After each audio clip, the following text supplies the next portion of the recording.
आपने देख ही लिया होगा थंबनेल में कि ये लेसन थर्ड है, धातु एवं अधातु। तो ये लेसन हमारा थर्ड है, लेसन नेम है धातु एवं अधातु। इसके महत्वपूर्ण तथ्य एवं परिभाषाएं देखेंगे हम। पार्ट फर्स्ट है ये, क्योंकि हम इस लेसन के फोर्थ पार्ट बनाने वाले हैं। हो सके तो हम 3 पार्ट में इसे कवर करने की कोशिश करेंगे, नहीं तो ये फोर्थ पार्ट और देंगे। ठीक है दोस्तों, तो हमारा इसमें क्या है, इसमें महत्वपूर्ण तथ्य एवं परिभाषाएं हैं। ये लेसन है हमारा थर्ड, धातु एवं अधातु, फर्स्ट पार्ट है ये इसका। ठीक है दोस्तों, तो चलिए वीडियो स्टार्ट करते हैं।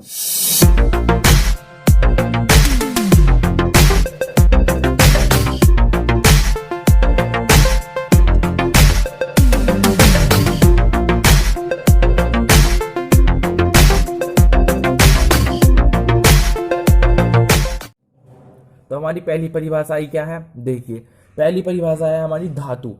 धातु इसकी पहली परिभाषा है, वे तत्व जो इलेक्ट्रॉन त्याग कर धनात्मक आयन बनाते हैं धातु कहलाते हैं। यानी वे तत्व जो इलेक्ट्रॉन त्याग कर धनात्मक आयन, यहाँ आयन बनाते हैं धातु कहलाते हैं। ठीक है दोस्तों, जो बे तत्व होते हैं जो इलेक्ट्रॉन त्याग कर धनात्मक आयन बनाते हैं धातु कहलाते हैं, जैसे कॉपर, आयरन, एल्यूमिनियम, सोडियम आदि। ठीक है दोस्तों, तो देख लिया आपने ये, जैसे कि कॉपर, आर्गन, एल्यूमिनियम, सोडियम आदि। तो चलिए अगली डेफिनेशन की ओर बढ़ते हैं। अगली डेफिनेशन क्या है हमारी, अधातु।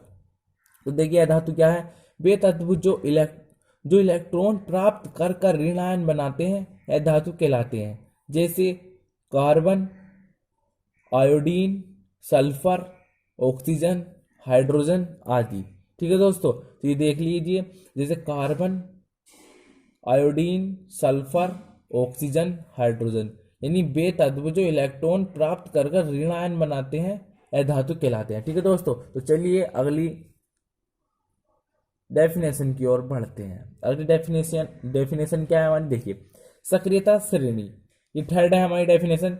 सक्रियता श्रेणियां ये अभिक्रियाशीलता के आधार पर घटते हुए क्रम में व्यवस्थित सामान्य धातुओं की सूची को सक्रियता श्रेणी कहते हैं। यानी अभिक्रियाशीलता के आधार पर घटते हुए क्रम में व्यवस्थित सामान्य धातु की सूची को सक्रियता श्रेणी कहते हैं। ठीक है दोस्तों, और इसी श्रेणी में हाइड्रोजन से ऊपर रखी धातुएं, जैसे यानी जो हाइड्रोजन से ऊपर धातुएं रखी हुई हैं सक्रियता श्रेणी में, जो हाइड्रोजन से ऊपर धातुएं रखी गई हैं, जैसे पोटेशियम, सोडियम। ठीक है दोस्तों, यानी Na, Ca आदि उच्च क्रियाशील धातुएं कहलाती हैं। यानी ये जो है Na,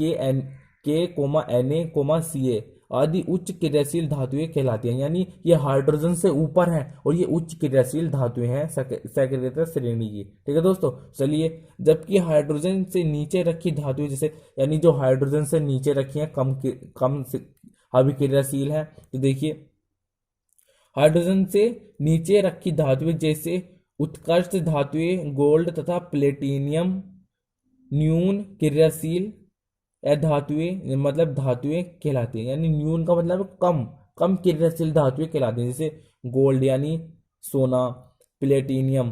ठीक है दोस्तों, ये सक्रियता श्रेणी में न्यून क्रियाशील कहलाती हैं। तो एक बार इस डेफिनेशन को पूरी देख लेते हैं।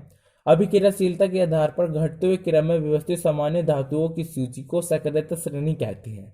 इस श्रेणी में हाइड्रोजन से ऊपर रखी धातुएं जैसे Na, Ca आदि उच्च क्रियाशील धातुएं कहलाती हैं, जबकि हाइड्रोजन से नीचे रखी धातुएं जैसे उत्कृष्ट धातुएं गोल्ड तथा प्लेटिनियम न्यून क्रियाशील धातुएं कहलाती हैं। ठीक है दोस्तों, चलिए अगली डेफिनेशन की ओर बढ़ते हैं। अगली डेफिनेशन क्या है हमारी, अगली डेफिनेशन है आयनिक यौगिक। किसी परमाणु से किसी दूसरे परमाणु पर इलेक्ट्रॉन की पूर्ण स्थानांतरण द्वारा बनने वाले आयनिक बंध युक्त यौगिकों को आयनिक यौगिक कहते हैं।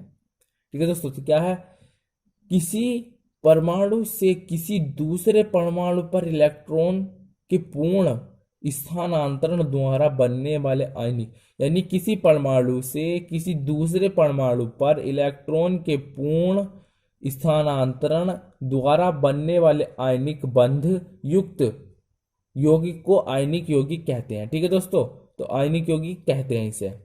तो चलिए अगली डेफिनेशन की ओर बढ़ लेते हैं। ये हमारी थी फोर्थ, ये हमारी फोर्थ थी। चलिए फिफ्थ की ओर बढ़ते हैं। देखिए फिफ्थ नंबर पे क्या है हमारा, खनिज।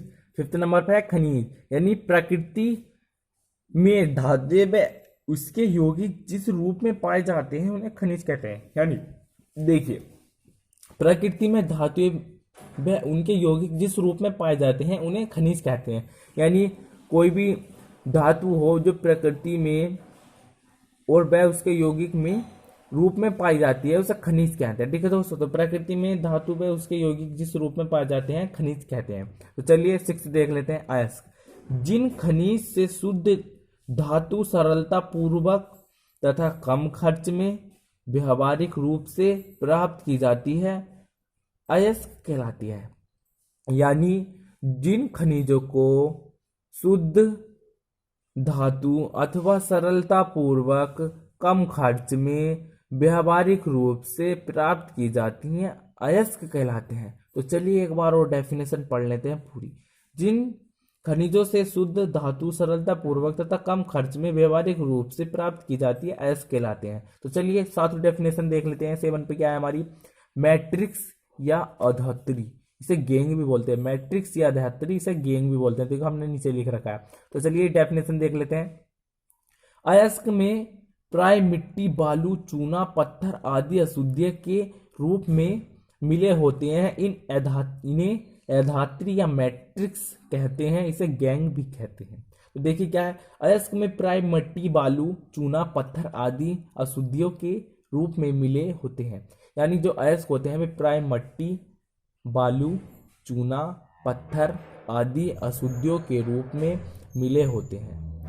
ठीक है दोस्तों, तो ये अयस्क क्या होते हैं, मट्टी, बालू, चूना, पत्थर आदि अशुद्धियों के रूप में मिले होते हैं। इन्हें अधात्री या मैट्रिक्स कहते हैं, इसे गैंग भी कहते हैं। ठीक है दोस्तों, तो चलिए अगली डेफिनेशन की ओर बढ़ते हैं।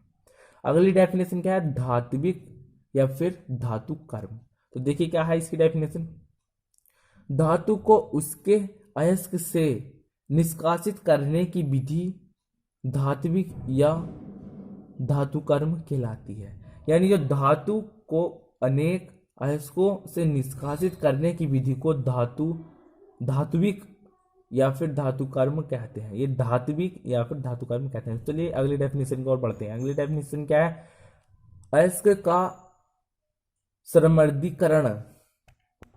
तो क्या है अगली डेफिनेशन, अयस्क का समृद्धीकरण या सांद्रण। तो देखिए अयस्क से मट्टी, रेत आदि को दूर करने को अयस्क का समृद्धीकरण कहते अथवा सांद्रण भी कहते हैं। सल्फर अयस्क का सांद्रण सामान्य फेल प्लावन विधि से किया जाता है। यानी जो सल्फर अयस्कों का सांद्रण सामान्य फेल प्लावन विधि से किया जाता है ना। तो अयस्कों का स्मृद्धीकरण सांद्रण की डेफिनेशन एक बार और देख लेते हैं। अयस्क से मट्टी, रेत आदि को दूर करने के लिए अयस्क का समृद्धीकरण अथवा सांद्रण कहते हैं। सल्फर अयस्कों का सांद्रण सामान्य फेन प्लावन विधि से किया जाता है। ठीक है दोस्तों, अगर आपको वीडियो अच्छी लगी हो तो लाइक करना और अपने दोस्तों में शेयर करना ताकि वे भी सीख सकें। ठीक है दोस्तों, और चैनल को सब्सक्राइब कर लेना, बेल आइकन को प्रेस कर देना ताकि आपको अगली वीडियो टाइम से मिल सके। धन्यवाद, अगली वीडियो में मिलते हैं।